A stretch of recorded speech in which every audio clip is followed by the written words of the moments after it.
morning, everybody. Let me just double check whether this works. Oh, that's gone back. That started well. Good morning. Privileged to be here. This is the first time that I'm in Riyadh, so I stand before you with lots of curiosity and lots of humility in particular. In the next 15 minutes, I'm going to quickly touch on two things. Number one, what do we see happening in the local retail market, specifically when you look at consumer sentiment? And number two, outside in, when we look at global retail and we fast forward 5, 6, 7 years out, what are some of the key themes we see happening in global retail? Up to you guys to then determine to what extent that's relevant for your local market. First of all, so my name's Adgild. I have been doing nothing but retail consulting for the past 20 years.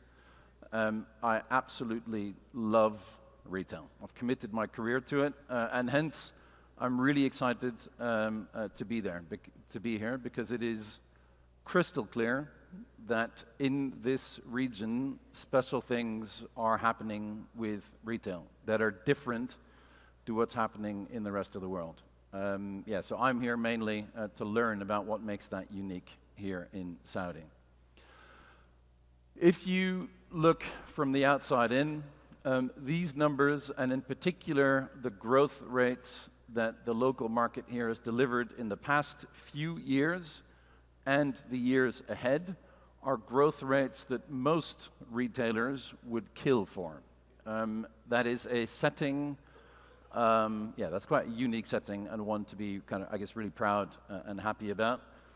The other one that I think is interesting from an international perspective is the online share, right? With lots of global retailers having significantly higher online shares and the margin implications that come with that, this again is quite unique. And I'm really curious to see how this evolves. If you dive into consumer sentiment specifically, so in the bottom left here you see consumer signals. We publish a monthly global set of data which is open and accessible to everybody, which looks at global consumer sentiment, which you can filter by country, by age, by demographic, etc. When you look at this statistic, and again, you come from global retail, this makes for really optimistic reading, right? For the past 12 months, 40% right now of global consumers feel financially optimistic. If you compare that to the local market, that is a completely different kettle of fish, right? The way it was in September of 57% is already high, but it continues to grow. So really, really fertile ground to build strong retail businesses. When you look at grocery, it's even more pronounced, right? So if the default point in the beginning of September of last year was the consumer confidence that consumers had and the extent to which they were wanting to save money in their grocery shop, globally, the green line, that's pretty much stayed pretty consistent, but in Saudi and in UAE, the line goes down, which means frugality is becoming less important, which again, if you love retail, is a really interesting perspective to have. When you then look at what are local consumers spending their money on, there's not huge differences between Saudi Arabia and the UAE, huge differences between these two regions and the rest of the world. I'll come to that in a sec. But if I was going to look for differences between these two regions, a couple of things pop out. Number one, as a percentage of total spend, it's clear that in Saudi Arabia, both housing and education are slightly lower than in the United Arab Emirates. And that could be part of the reason why there appears to be slightly more spend in the bottom right corner around clothing, electronics, and everyday household goods. But the differences aren't huge. The only other thing that I found personally interesting is on the right, savings and investing, just a bit higher in United Arab Emirates. So again, from a consumer economics point of view, interesting to see what that means. I live in Amsterdam, in the Netherlands, and to give you a taster of how different things are over there, the green dots is how Dutch consumers spend their money. So you can see housing, transportation, healthcare take up such large parts of their disposable income that it leaves significantly less space for retail. So that's a very quick run through of, like, to date. When we ask consumers, what do you plan on spending money on in the future? Again, not huge differences between the two regions. Clothing and accessories, personal care, food and beverage remain the top 3 growth areas. There's some differences in personal care and in health and wellness, but not hugely. So that's a very quick whistle-top tour of some of the things that consumers are thinking about locally here. When you take a global lens, it paints a slightly different picture. So when we speak with retail execs, we tend to talk at the moment about 12 key shifts that retail is going through. You'll be happy to know I'm not going to talk you through all 12, but it comes down to 4 key chunks. The first is engagement. How do you get a consumer to fall in love with you and stay in love with you when traditional branding, advertising, marketing, all of that is changing very rapidly and increasingly becoming a data science game? The second big shift is around channels. How do you convert that love into a transaction when increasingly the role of your store is becoming less important in the life of consumers, and they're increasingly, for example, looking at the third-party platforms as the place to make their transactions? The third is fulfillment. As consumers increasingly make transactions online, that intrinsically changes how you move that product and put it in the hands of a consumer, when the consumer is not wanting to do the pick, pack, and dispatch of that last part of the supply chain, and hence, as a retailer, you're doing it. That poses some pretty big profitability implications in a lot of cases. And in addition to that, the word was mentioned a few times this morning already, sustainability. So increasingly, consumers are ramping up their expectations on convenience, at the same time ramping up their expectations around sustainability. And both of those things cost money. And hence, finally, the last theme is commerce. How do you make money from the enterprise? And it is crystal clear, right? And again, I say this with as much humility as I can put in my voice. This is the Western Europe, US, etc. Right? So the market here is completely different, but there are large retailers that we speak with in the most kind of advanced, mature retail markets who are realizing that the intrinsic model of retail is a financially constrained one, given all of the investments in digital and the changing transactions. And hence, they're looking at other ways to make money. So these are the big shifts that we talk about right now with retailers. Arguably, again, the word came up a little bit sooner. Maybe a 13th one is Gen AI. ChatGPT, I'm sure we've all seen it, touched it, played with it, went to 100 million users in 2 months. It took some of the other players like Spotify 55 months to reach the same number, right? So this is consumer adoption at the extreme. And ChatGPT is text AI. What I think is even more interesting is some of these things. Again, we've all seen it. The people who took these pictures never went to these cities. That woman doesn't exist.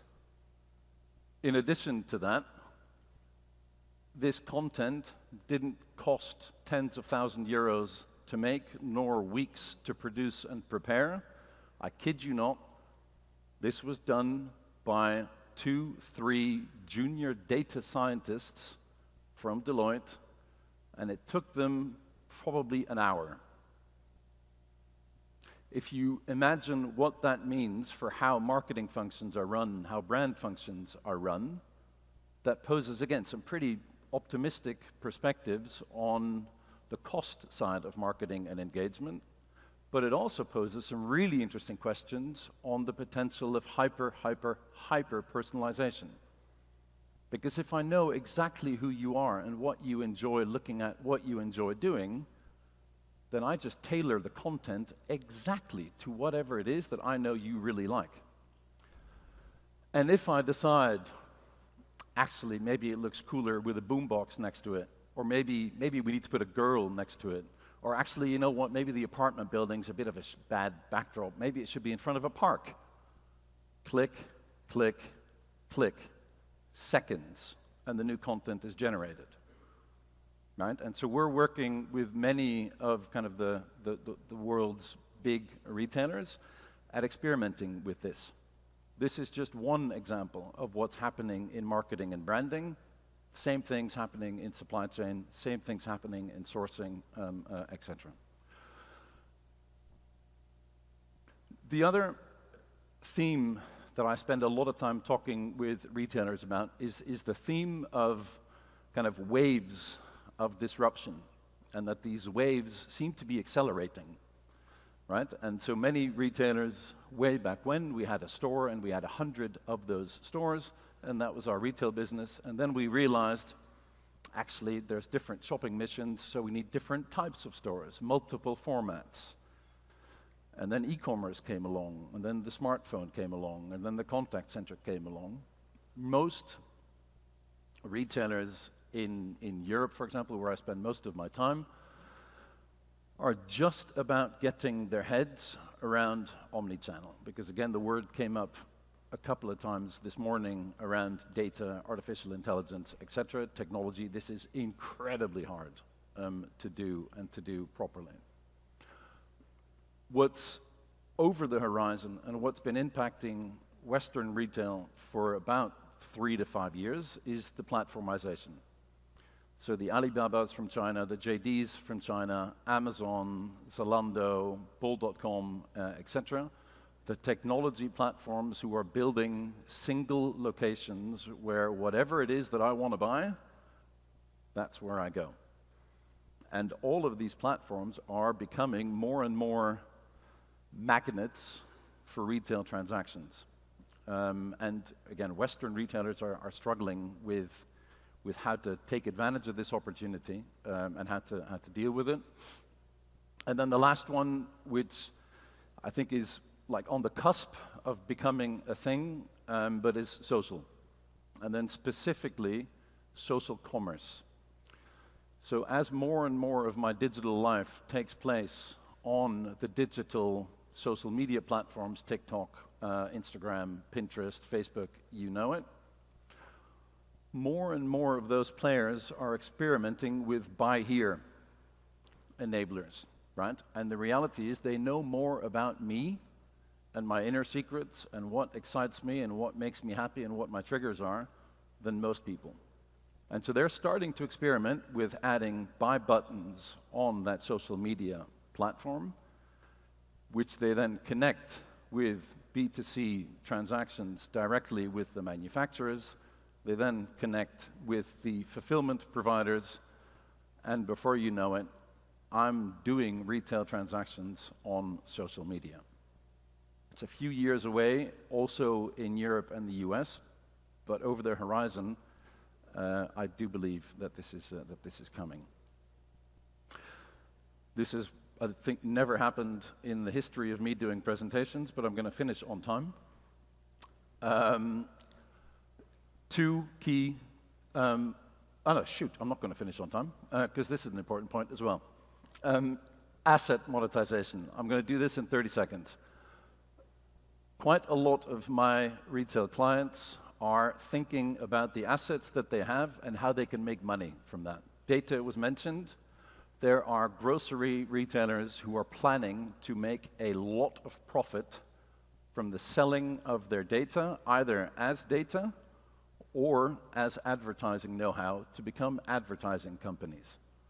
There are quite a lot of, in particular, CIOs of large grocers who are thinking about monetizing the technology assets that they've developed for their own retail business and selling that to other retail businesses. And so if you fast forward, it could be that the P&L of a retailer is not just about the buying and selling of product in the future, but is a lot more heterogeneous as a consequence. That was a very, very, very quick whistle-stop tour. I think for me, if I was here, I would be incredibly excited about today's opportunities, right? It's clear that retail is on a massive momentum here, and it will be for years and years and years to come. The niggling doubt and kind of think through is how to make sure that as we take advantage of today's opportunity, that we realize that some elements of tomorrow's retail could come here sooner than maybe we were imagining. Thank you very much for your time.